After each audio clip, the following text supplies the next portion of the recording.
Энэхүү нэвтрүүлгийг Joyce Meyer-ийн үйлчиллийн хамтрагчд болон түүний найз нөхдөс нь танд зориулан хүргэж байна.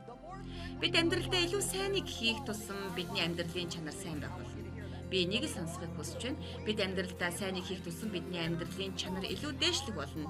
Бид амьдралдаа илүү сайныг хийх тусам бидний амьдралын чанар дээшлэх болно.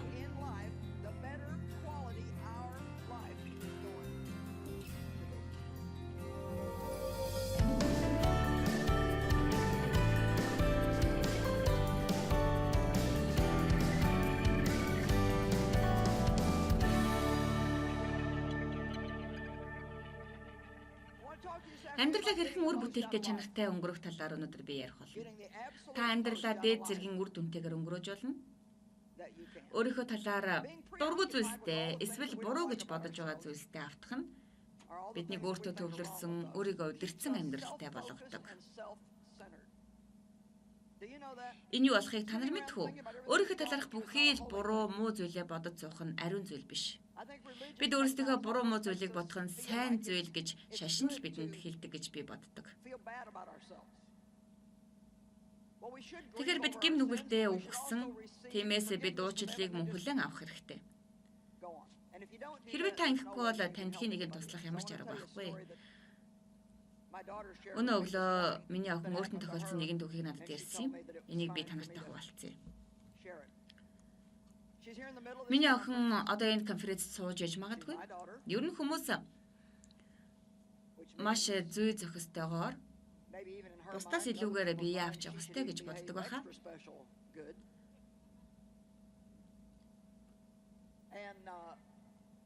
Өчигдөр тэр хувцас тааруулж утсан байна. Тэрний уурыг ямар нэг юм маш ихээр хүргэсэн. Тэр хүүхдүүдтэй хэдэн хувцас авах гэж их зовсон байна. Та нар ч гэсэн тийм байдалд орж исэн биз дээ. Иймэрхүү зүйлийн талаар та нар тэмцэлдэж байгаа бол тэр зүйлтэй харьцахтаа та бэлэн биш байна. Тиймээс хэн нэгний өмнөөс та энийг авчихжээ. Яагаад гэвэл Бурхан таны доторын талаар ажиллахыг оролдож байна. Тэгэхээр надад бас хэдэн жилийн өмнө ийм зүйл тохиолдож байсан юм. Тэгэхээр Сандигийн өнгөрсөн амьдралд шүүлтийн талаар, хууль дүрм мөн махан биеийн ажил үйлсийн талаар маш их асуудал түүх байсан. Гэхдээ Бурхан тэрний амьдралд гайхалтай ажиллаа хийсэн. Ялангуяа сүүлийн 2 жилийг би онцгойлон хэлмээр байна. Тэр бол үнэхээр гайхалтай. Би энийг харсан, би энийг гэрчин байна. Бурхан тэрнийг үнэхээр буруутгалаас чөлөөлсөн. Та буруутгалаас чөлөөлөгдсөн гэж хэлж байгаа нь та хизээч дахиад буруу зүйл хийхгүй гэсэн үг биш. Харин энэ бол эцэст нь та зөв зүйлийг ухаан ойлголоо гэсэн үг юм. Та магадгүй ингэж хэлж болох юм. За би Бурханы өмнө гинтийн бэлэг биш байна. Тэгэхээр тэр намайг төрхөөс минь эхлэн мэдсэн. Би Бурханд хайртай, би байх ёстой газараа хараахан очиж амжааг байна. Гэхдээ байсан газараасаа хөдөлснийхөө төлөө Бурханд талархаж байна. Миний зорилго бол өглөө бүр босч баагч гэсэн ахиц дэвшил гаргах юм. Хэрвээ надад ухарсан юм шиг санагдаж байгаа тийм өдөр байгаа бол өөр нэг өдөр магадгүй ухрах хэрэгтэй юм шиг санагдвал эдгээр намайг зогсоохыг хизээч би зөвшөөрөхгүй. Би үргэлжлүүлээд байх болно. Би байх ёстой газараа очих хүртлээр үргэлжлүүлсээр л байх болно. Тэр эмэгтэй надад ийм зүйл тохиолдсон гэж хэлсэн юм.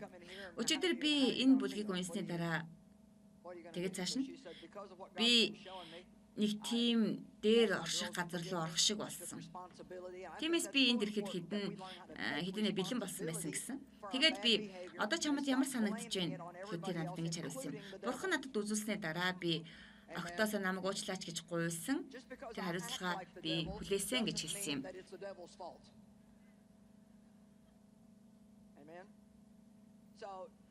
Тэгээ бид муухай аш зангийнхаа төлөө хариуцлага хүлээж зурх нь ямар чухал юм бэ гэж би бодсон. Бас өөр хин нэгнийг бас чөтгөрийг ч гэсэн буруутгахгүй байх нь их чухал юм байна гэж бодсон. Чөтгөртэй адилхан зан авир гаргасан гэдэг нь чөтгөрийг буруу гэсэн үг биш шүү дээ.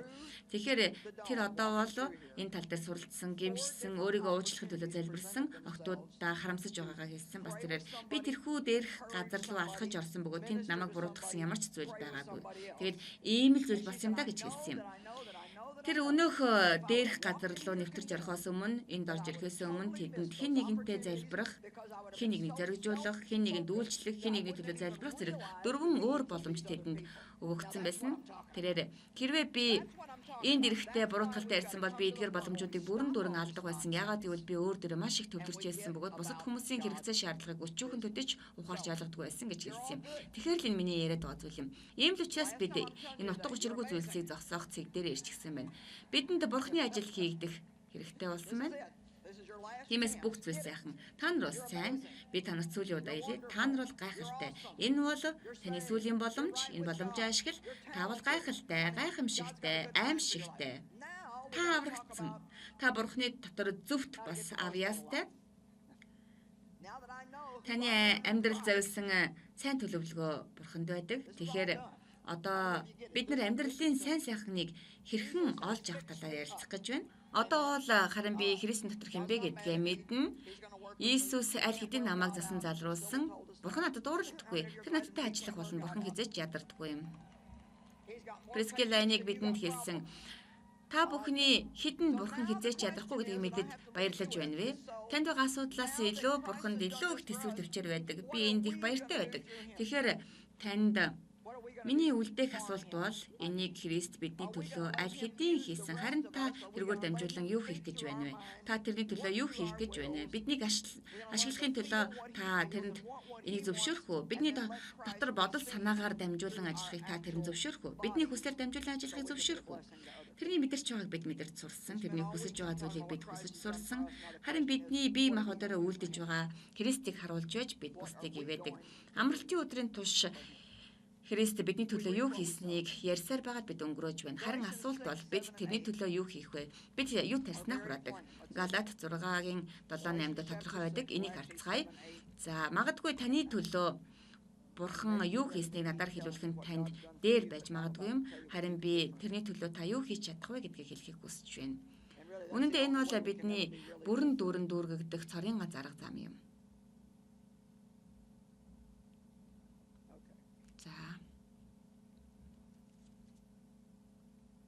Битгий мэхлэгд Бурхан элэг дог болохгүй. Харж байна уу?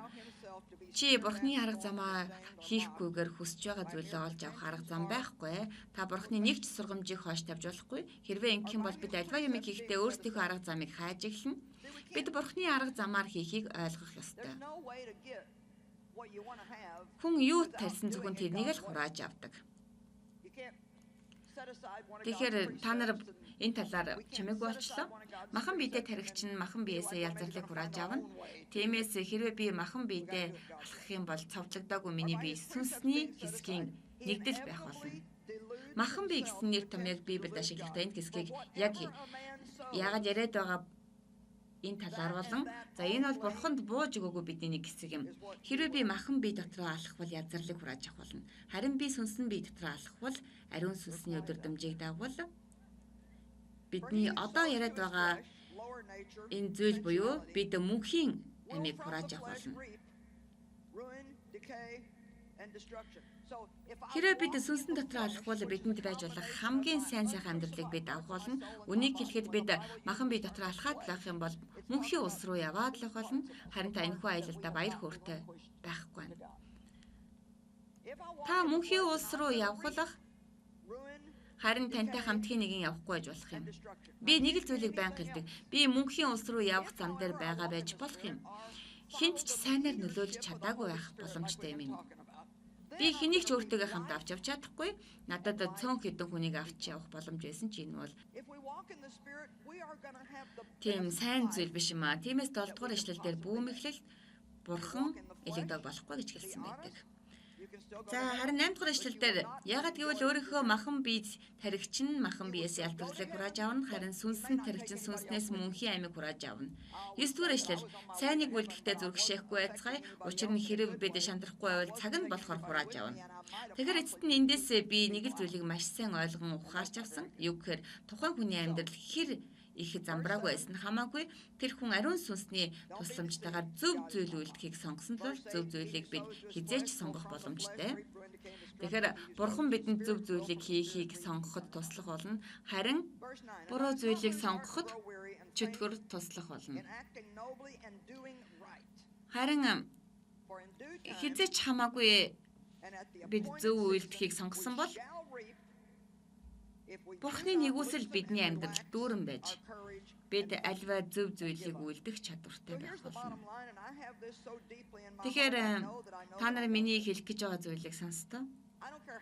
Хэн нэг нь байнга зөвийг үйлдэхийг сонгох юм бол элбэг дүүрнээр таны амьдралд өгч байгаа Бурхны шагналыг хураан авах болно. Магадгүй Бурхнаас өгөх шагналыг та авах гэж хүссэн үедээ авч чадахгүй байж болно. Харин та шантралгүйгээр, бууж өгөлгүйгээр урам зоригтойгоор үйлцээр байх юм бол таны өнгөрсөн амьдралд таригдсан бүхий л муу үрийг сух татан хайж чадах юм бол та амьдралдаа Бурхны шагналыг хүлээн авах болно. Нэг л удаа зөвийг үйлдэх нь өөрчлөлтийг авчирдаг юм биш. Харин дахин үйлдээд тэр үед л өөрчлөлтийг бий болгох боломжтой юм. Маш урт удаан өөрчлөлт явж байж хэн нэгэн энд байгаа эсхийг би мэдмээр байна. Учир нь ойлгож байна уу? Яагаад гэвэл би энд та нартай хамт байгаагаа маш хүчтэй мэдрэх нь надад маш их чухал байна. Би зөвхөн та нарын сэтгэл хөдлөлийг харахыг хүсэхгүй байна. Юу гэхээр та нарыг сэтгэл хөдлөлтөөр эндээс гарахыг хүсэж байна. Та нар хүчтэй болоод яваасай гэж хүсэж байна. Юу гэхээр би агуу том төгсгөлд дуртай. Харин та нарын гэртээ харахаас илүүгээр та нарт өгөх ёстой зүйл надад байна. Юу гэхээр энэ цуглаанд дуусч та нар гэртээ харна. Энд гэрэл байхгүй болж хөгжим зогсож та орхиод гарсан тэрэл зүйлс рүүгээ эргээд буцах болно. Хэрвээ та нар миний өнөөдөр та нарт хэлэх гээд байгаа хичээж байгаа зүйлийг ойлгохгүй байх юм бол танд зүгээр л нэг айсан, гайхсан, сонирхсан шинж тэмдэглэл нүрэн чинь илрээд энэ цуглаан бол зүгээр л нэг шоу байх болно. Тэгэд юу ч өөрчилж чадахгүй. Тиймээс та миний яриад байгаа зүйлийг маш сайн ойлгох ёстой. Та гэртээ хараад энэ 7 хоногт сонссон зүйлээ үйлдэхэд өөрийгөө бэлдэх хэрэгтэй. Бид энэ зүйлсийг өөртөө бий болгох хэрэгтэй. Энэ зүйл та нарт зүргээр сонсогдосоо гэж би хүсэхгүй байна. Харин та нар энэ зүйлд эерэг хандаарай. Учир нь чөтгөр таныг эдгээр өөрчлөлтүүдийг хийхгүй төлөө хичээж байгаа шүү. Энэ зүйлийн төлөө таны сэтгэл ханах ёсгүй. Юу гэхээр чөтгөр таныг эсэргүүцэх болно. Таны эсрэг болно. Илж Паулын талаар маш их тэмцэл бүхий өргөн хаалга миний өмнө нэгдсэн гэж хэлсэн байдаг. Хэрвээ та шаргуу төвчээртэй байх юм бол хэрвээ та чөтгөрөө чи өөрийнхөө замаар яв. Би бууж өгөхгүй. Чи намайг мушгих гэж байгаа бол би айл урдаас мэдэж байсан. Чи бол ялагдсан. Би номыг аль хэдийн уншчихсан шүү гэж хэлэх юм бол болно шүү дээ. Би намайг аль хэдийн уншчихсан бөгөөд чи бол аль хэдийн ялагдсан. Тиймээс чиний оронд би энэ бүх зүйлсийг хийж байгаа юм. Тиймээс би зайл сатана миний замаас холд. Би бурхан руу ойртох болно. Би бурхан намайг хийгээсэй гэж хүсэж байгаа бүхий л зүйлийг хийх болно гэж хэлж байна. Ийм хүчтэй итгэлийн хандлага бидэнд маш чухал шүү. Өнгөрсөн 7 хоногт надад тохиолдсон нэг зүйлийн талаар би та нарт ярив. Энийг сайн жишээ авах гэж би бодож байна. Тэгэхээр юу гэхээр би ном дээр маш шаргуу ажиллаж байлаа. 75,000 үгийг бичих юм бол нэг ном болдог гэдгийг та мэдэх үү? Тэгвэл миний бичсэн шиг маш олон номыг бичих боломжтой. Юу гэхээр та итгэдэг бурхныхаа талаар арай жаахан илүү гүнзгий судлах хэрэгтэй. Тэгэх юм бол та бусдыг илүү эвээх боломжтой шүү дээ. Та нар зугаалга мэднэ. Энийг хийхэд маш их ажил ордог. Тэгэхээр төрлөхөөс хэн нэгэн шаргуу хөдөлмөрлөх юм бол сайн үр жимсийг харах болно. Ялангуяа би бол ийм төрлийн хүн. Би гүйцэтгэлээрээ их урамшдаг хүн. Би зориг их тавьдаг учраас үр дүнг нь хүсэн хүлээдэг. Би үр жимсээ харахыг хүсдэг. Бид бүгдээрээ л иймэрхүү зүйлийг хийдэг ямар нэг хэмжээгээр шүү дээ. Харин А төрлийн хлорик зан чанартай хүмүүс ихэнхдээ иймэрхүү байдаг. Та мэдэх үү? Би ажиллаад байдаг, ажиллах тусмаа ахиц дэвшил үр дүнгээ хардаг. Харин заримдаа юу ч харахгүй байгаа үедээ амархан шантарч урам хугардаг. Тиймээс шинэ ном гарангууд би нэг мэдээ авсан нь ном тийм ч сайн биш вэ гэдгээ мэдсэн мэдэм. Хэвлэлийн компанид асуудал үүсгэж манай офис урдих шиг их хэмжээний захиалга авахгүй байсан. Яг юу нь болохоо байчваа. Ягаад гэвэл та ямар нэгэн муу мэдээ авах үед айдас бас ирдэг үсттэй. Хинэгийн эмчтэр очиод муу мэдээ авах үед айдас бий болоход нэг их удаад байдаг шүү дээ. Хинч гэсэн хүсдэг шүү дээ.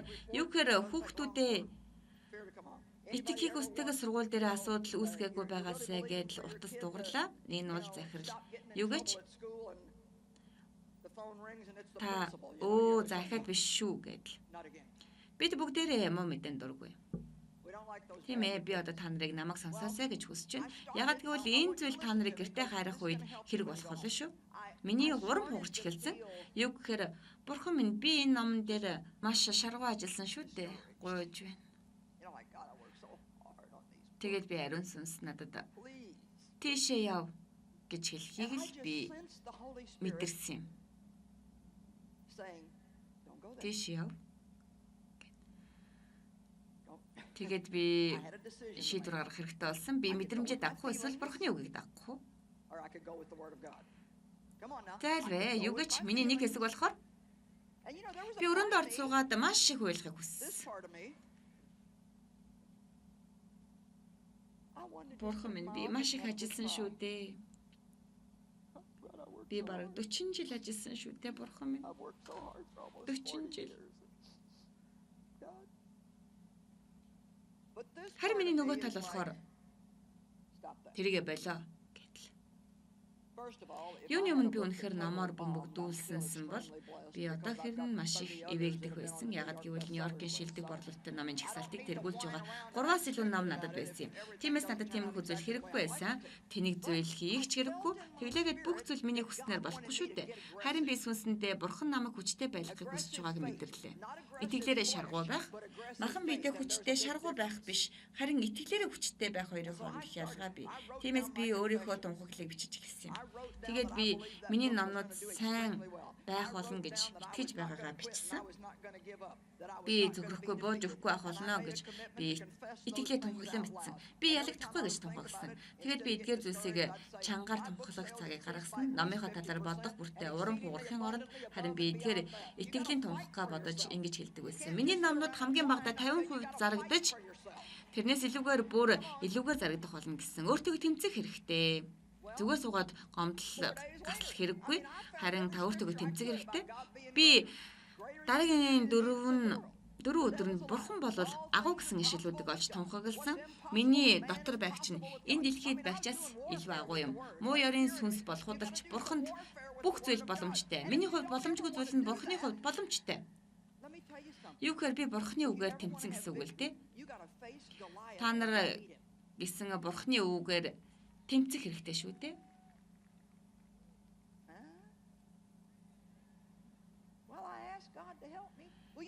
Хэрвээ та нар ингэж тэмцэхийг хязгаарч хүсэж байгааг бол би танарт нэг зүйл хэлье. Хэрвээ та нар ялалтыг хүсэж байгаа бол Голиаттай нүүр тулж тэрнийг ялах хэрэгтэй шүү.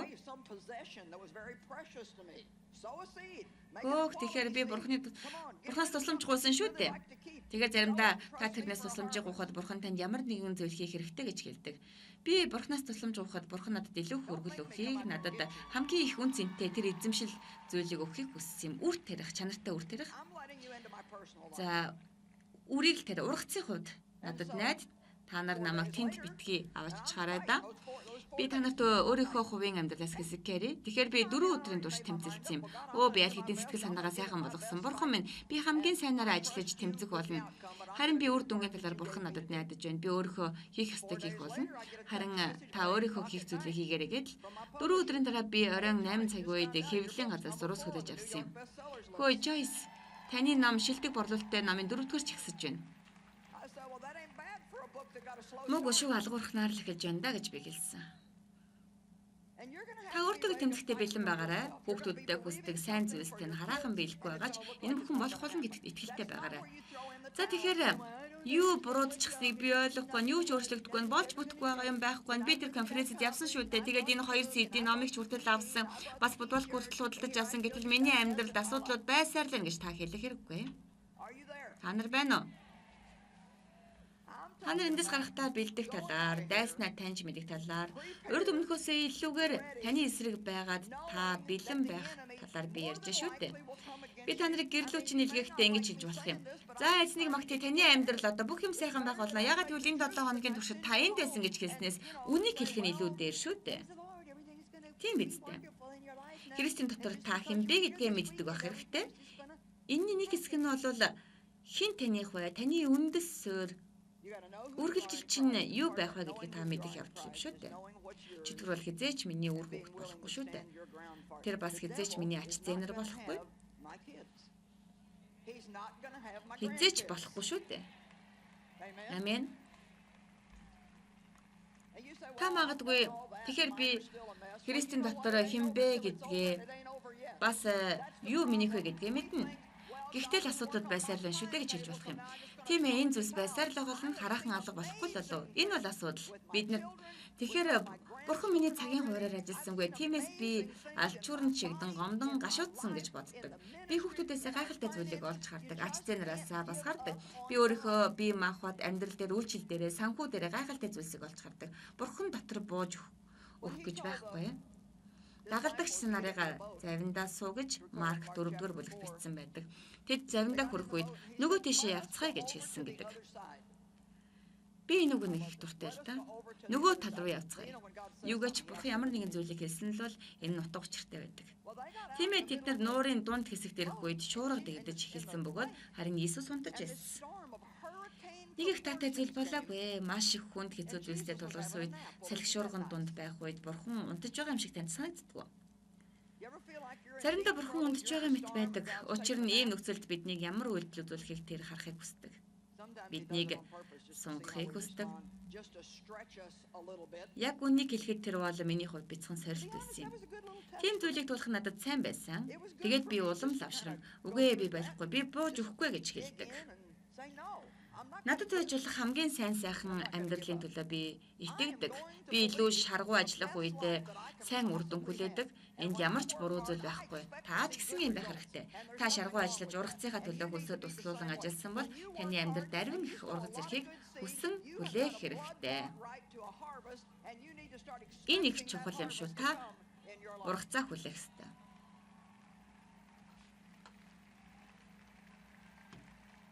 Зайлвэ. Энэ 7 хоногийн туршид та энд байснараа үр тарьж байна. Энд байснараа таны амьдралын ургацыг та хүсэн хүлээх хэрэгтэй. Хэрвээ та сүнсэндээ тарьж байгаа бол та сүнснээс амьдралыг, мөнхийн амьдралыг хураан авна. Та нуурын гол тэрчгсэн. Салхи шуурга дотор байсан ч та бууж өгөхгүй байх болно. Заримдаа суугаад нуурын голд орж живж өгье гэж Иесус хэлээгүй. Харин тэрээр нуурын нөгөө тал руу явцгаая гэж хэлсэн юм. Тийм ээ, Иесус ирээд нуурыг зэмлсэн батлахын тулд бүгдээрээ 5 дугаар бүлгийн 1-р ишлэлийг харцгаая. Энд ингэж бичжээ. Тэд нуурын нөгөө эрэг болох Герас нутагт иржээ. Би энэ хэсгийг дуртай. Хэрэв бид завин дээр байсан бол шууд л нөгөө эрэгт очих байсан.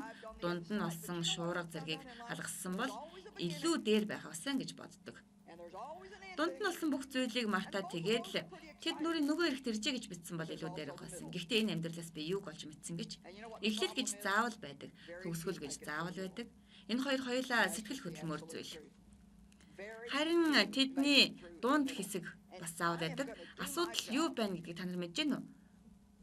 Маш цөөхөн зүйл л дунд хэсэгт аваачдаг. Энэ бол туйлын үнэн. Маш цөөхөн дунд хэсэгт ордог. Бурхны үгийг заахыг зөвшөөрсөн учраас би хүмүүсийн байдлаар энэ ажлаа хийх болно. Тэгэхээр та нараа надад туслаарай. Хэрвээ энэ ажил миний хийх хамгийн сүүлийн ажил байлаа гэхэд би та нарыг дунд хэсэгт очиход л туслах болно. Би танарт нэг зүйлийг хэлье. Хэдийгээр Иесус завин дээр унтаж байгаа юм шиг санагдаж байсан ч тэр унтдаггүй маа. Тэр яг энд тантай хамт байх бөгөөд тэрний нүд үргэлж таныг ширтэж харж байдаг. Тэгэхээр үр тарих талаар 7-8 дугаар ишлэлдэр бас 9 дугаар ишлэлдэр илүү сайн хэлсэн байна. Сайныг үйлдэхдээ зүрхшээхгүй байцгаая. Тэгэхээр бид амьдралдаа сайн зүйлийг илүү их хийх тусмаа бидний амьдралын чанар үр дүн тийм л байх болно. Та нар энийг дахиад сайн сонсоосоо гэж би хүсэж байна. Бид амьдралдаа сайн зүйл хийх юм бол бидний амьдралын сайн чанар үр дүн нь илүү сайн байх болно. Бид айл болох өөртөө баг төвлөрөх юм бол баяр хөөртэй байх болно. Бид хүсэж байгаа зүйлээ авахыг бага хичээх тусмаа бусдын хүсэж байгаа зүйлийг өгөхийг хичээх тусам Бурхан бидэнд бидний хүсэж байгаа зүйлийг өгөх болно. Бид өөрсдөө авах гэж тэмцэх хэрэггүй. Энэ бүхэн яг л үр жимстэй адилхан ирэх болно. Та нар сонсож байна уу? Тэгэхээр амьдралаас бүхий л сайн сайхныг авахын тулд бид ариун сүнсний өдөрдмжийг дагах хэрэгтэй. Энэ бол маш чухал. Та гэртээ арайд энэ зүйлийг л дагаж энд л бэлэн байгаарай. Ариун сүнсний өдөрдмжийг дагна гэдэг нь тааламжтай, амар хялбар, таны дуртай, бас бэлэн байгаа зүйл гэсэн үг биш ээ. Тэгэхээр ариун сүнсний өдөрдмжийг дагна гэдэг бол даваа, мигмар, лавг гарагт байгаа бүхий л том жижиг зүйлсээр пүрэв гарагийг та алгасахгүй. Баасан гарагт ч юм уу, үргэлжлэн бямб, нэм гарагт ч юм уу адил ажил дээрээ, сүм дээрээ, гэртээ хаач байсан ариун сүнсний өдөрдмжийг дагна гэсэн үг. Миний та нарт хэлхийг хүссэн зүйл юу вэ гэхээр та нар ариун сүнсний өдөрдмжийг 1 жилийн турш дагснаар өдөр бүрийнхээ амьдралдаа сайн үрийг тарьснаар та 1 жилийн дараа энд ирээд надад тайлангаа өгтөө. Бурхан минь, миний амьдралд ямар их өөрчлөлт гарсанд би итгэж чадахгүй байна гэж хэлэх болно.